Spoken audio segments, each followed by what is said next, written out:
皆さんこんにちは、こんばんは。今宵はこちら機動戦士ガンダムシードエクリプスよりエクリプスガンダムを作っていきたいと思います。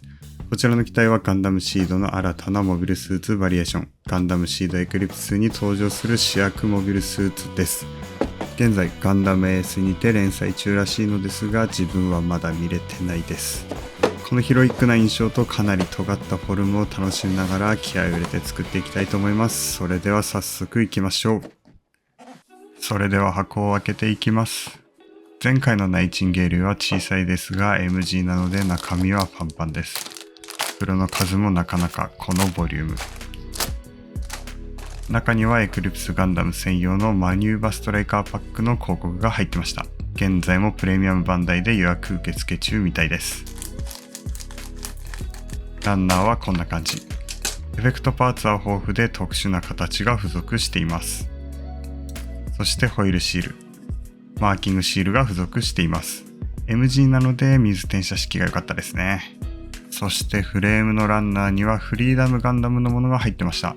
この機体は設定上フリーダムのフレームを再現した経緯があるからだと思います。なかなか粋ですよね。ほぼ余剰パーツですけど。早速そういった背景を感じながら作っていきましょうか。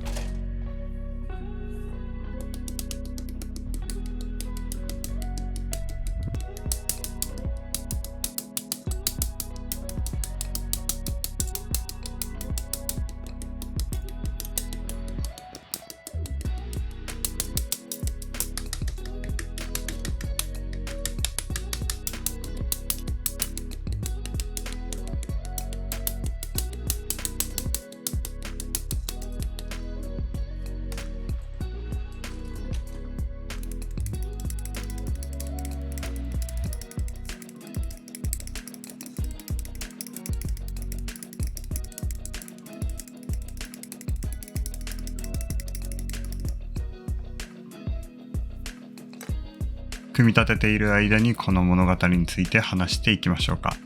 時代はゴズミックエラ72年、シードとディスティニーの間の話ですね。そこに登場するオーダーと呼ばれる部隊の物語になってます。シードで無事戦争が終結したかに思えたんですが、戦争っていうものはなかなか綺麗に終わらないですよね。その混乱に乗じてテロリストなどがはびこったり、紛争が起きたりします。オーグはそれらが大規模化する前に火種自体がなかったことにしようと思ったわけです。そこで極秘裏に開発されたのがこの隠密型機体エクリプスガンダムです。機体のベースは冒頭でも話したようにフリーダムのフレーム設計を一部流用しています。また戦闘機型モビルアーマー形態への変更機構を持ちます。その最高速度は音速を超え、この時代では最速の兵器になってます。さらに隠密性を高めるためのミラージュコロイドステルス、フェイズシフト走行、ビームシールド、おまけに各種ストライカーパックも装備できちゃうてんこ盛りの機体になってます。その過剰戦力のため書類上は存在しなかった機体とされたみたいです。迅速に目標を高火力で蹂躙する WO でいうキュリオスみたいな感じなんですかね。パイロットはオーダー所属辰巳ホーリーです。ナチュラルなんですが、なぜかこのエクリプスの操縦だけは天才的な適性を見せたそうです。この設定を聞いただけでもかなり魅力的なストーリーですよね。そんなこんなで頭部と上半身が完成。確かに戦闘機を思わせるようなフォルム、そして主役機にふさわしいイケメンフェイスです。ということで仮組完成。全身が尖っていて持つのが難しいくらいです。さすが戦闘機型に変形できる機体ですね。アンクルガードがでかく足が小さいデザインは珍しいですよね。武器類は最高速度を損なわないように必要最低限で本体に違和感なく装着されています。サイドスカートに装着されているのが 72E4 式ビームライフル陣雷。中にはビームサーベルが格納されています。腰からバットをして使用するところを想像すると侍みたいな感じなんですかね。両腕に装備されているのがビームシールド。防御だけでなく攻撃することもできるみたいです。限りなく軽量化するために物理的な盾は廃止したって感じなんでしょうね。可変機の割にスタイリッシュさとボリュームが両立しているデザインですよね。頭部や腰の可動域も広めになってます。このキットの見どころ、戦闘機型モビルアーマー形態への変形ですが、完成品でやろうと思います。そして既存商品のバックパックを装着できるジョイントパーツも多数付属しています。歴の浅い私は一つも持ってないんですけどね。全体を見るとこんな感じ。久しぶりのマスターグレードなんですが、ディティールが細かくて作るのが楽しいですね。早速このキットを全塗装してイケメンに仕上げていきたいと思います。まずはこれらヤスリ類を使って表面処理をしていきます。キットは先端がある程度シャープになっているので、目立つポイントの翼や局部の先端などをしっかり表面処理していきます。400番から800番くらいまでヤスっていきます。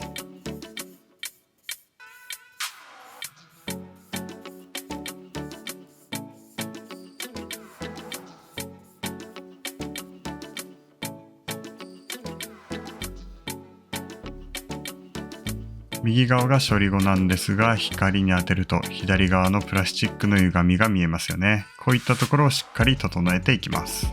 さらにマスターグレードはしっかりディティールが入っているので、パネルラインを 0.15mm のタガネで彫り直してくっきりさせていきます。動画では分かりにくいですが、右が処理後になります。ここは毎回作品で妥協しないポイントの一つですね。この腕にあるような C 面もデザインナイフでカンナをかけて立体感が出るようにしていきます。指で触ってみて引っかかるくらいまでやっていきます。またリベットモールドもピンバイスで彫り直しておきます。ただ開けただけだとやぼったい感じになるので、面取りビットで開けた穴に面を追加していきます。こんな感じ。めちゃくちゃ使えるツールなのでおすすめです。こちらは処理をして組み直した胴体になります。本当はサフを拭いてさらに整えていくといいんでしょうけど、今回はこれで塗装前の処理は終了したいと思います。まずは内部フレームの下地を塗装していきます。使うのはフィニッシングサーフェイサーブラック。黒サフってなかなか入手困難ですよね。メタリックやパール塗料の下地だからですかね。巣ごもり需要というのも影響してるんですかね。続いて黒下地にガイアノーツのガンメタを塗装していきます。メタリックは黒い下地がセオリーかもしれないですが、この塗料はメタリックの粒子と一緒に黒い塗料が入っているので、比較的下地に左右されない気がします。はい、こんな感じでメカメカしい感じですね。その他の下地は赤系はナスカのピンクサフ。それ以外はグレーとホワイトを混ぜたサフで塗装していきます。外装の赤は MS06S レッドバージョンアニメカラーで塗装します。仕上がりは暗めの赤、小豆色って感じですかね。黄色の塗装はナスカのマンダリンオレンジを使います。シャープなキットなので塗料が乗りにくいエッジの部分から丁寧に塗装します。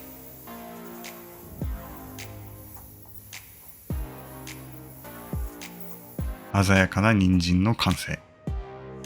青色のパーツはティターンズブルー2で塗装します。こんな感じのマーク2のような暗めの青色ですね。今回はエフェクトパーツも塗装していこうと思います。使うのはトランザムレッドパールと蛍光ピンクを調色したものです。トランザムレッドパールは名前の通り00のトランザムをイメージした塗料でパール塗料になってます。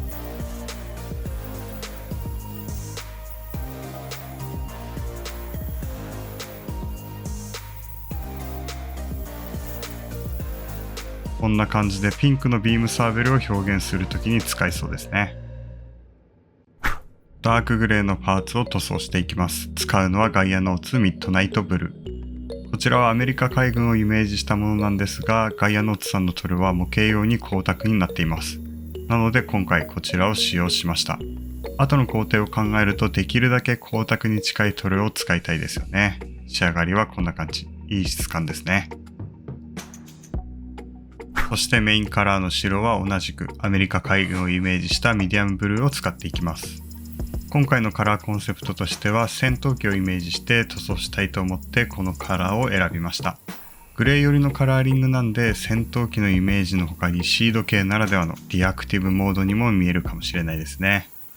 シェア機なんでトリコロールが基本ですが、こういった渋い色のガンダムも完成に刺さりますよね。久しぶりのオリジナルカラー塗装なんで完成がどうなるかドキドキしながら塗装をしています。全塗装民の特権はオリジナルカラーにある。そう言ってもいいんではないでしょうか。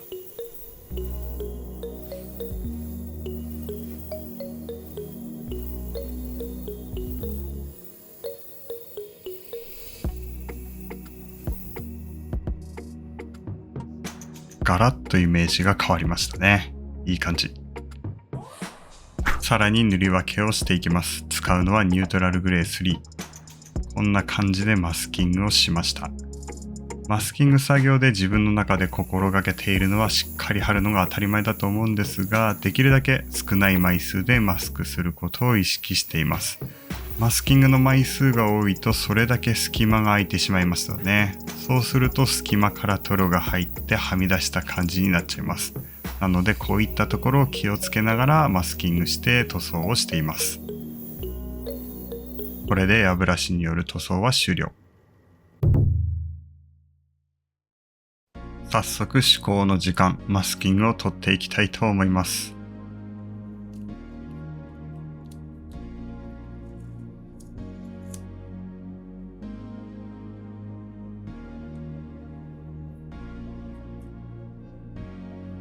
ピリピリっと剥がしていきます。こんな感じ、めちゃくちゃ気持ちいいです。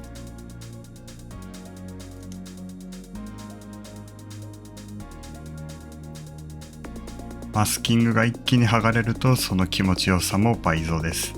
ちなみにこの白いマスキングテープは円形用マスキングテープです。こういったカーブした部分にも使えるのでおすすめです。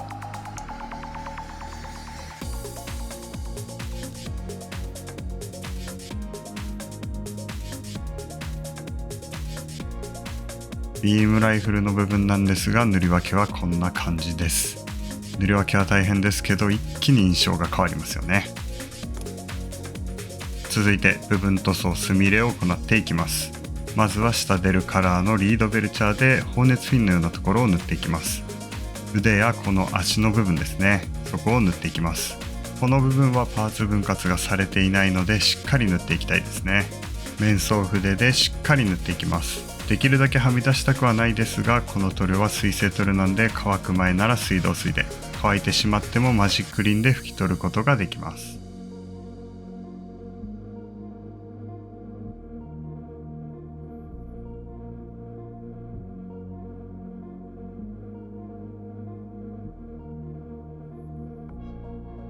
こんな感じです。ラインを彫り直していると心なしか塗りやすい気がします。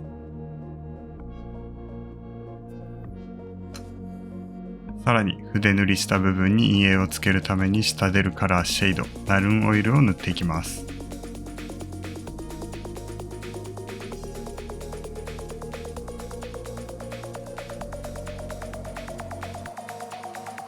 比べると一目瞭然だと思いますが、こんな感じでフィンがくっきりした気がします。腕のパーツもいい感じですね。この下出るカラーの組み合わせは使っているとかなり便利なのでおすすめです。墨入れはクリオスの水性ホビーカラーで行っていきます。ちなみに足のパーツはこんな感じです。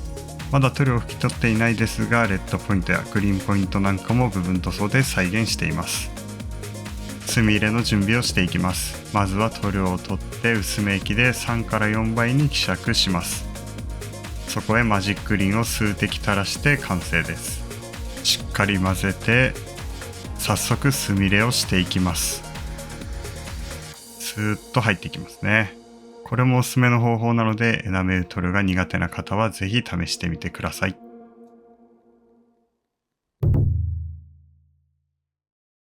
最後にシール類デカールを貼っていきます。付属のシールなんですが、さっき塗装したエフェクトパーツと色味が合わないので、この100均で買った装飾テープを貼りたいと思います。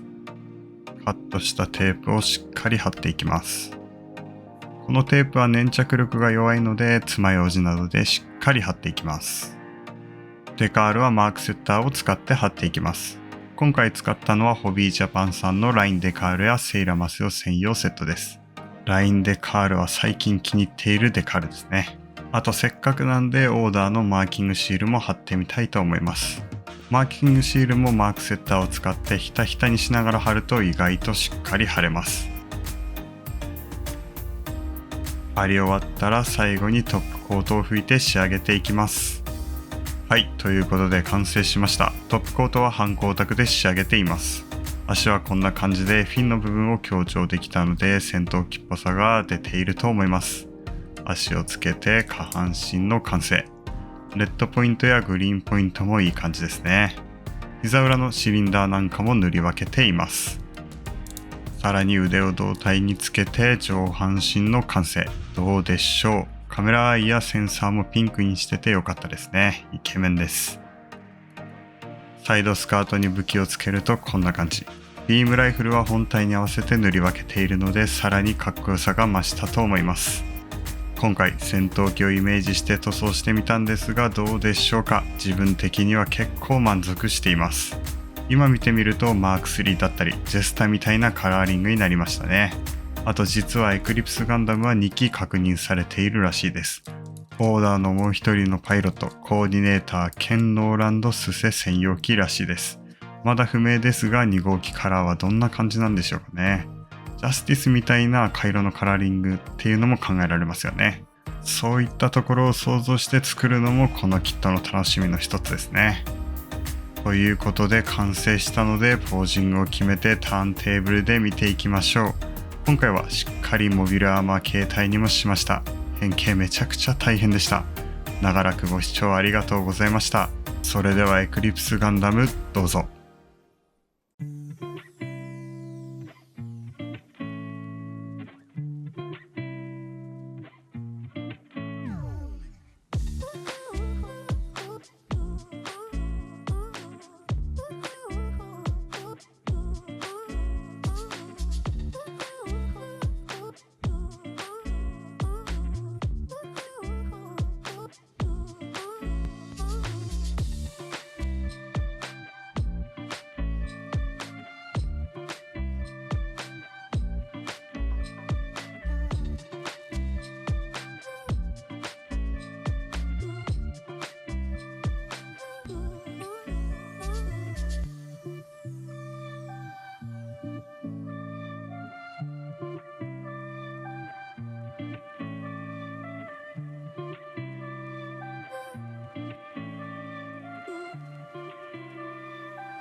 ご視聴ありがとうございました。高評価、チャンネル登録をお願いいたします。またアドバイスやコメントもお待ちしております。ではまた次回お楽しみに。私は今からハイニューガンダムを迎えに行きたいと思います。それではバイバイ。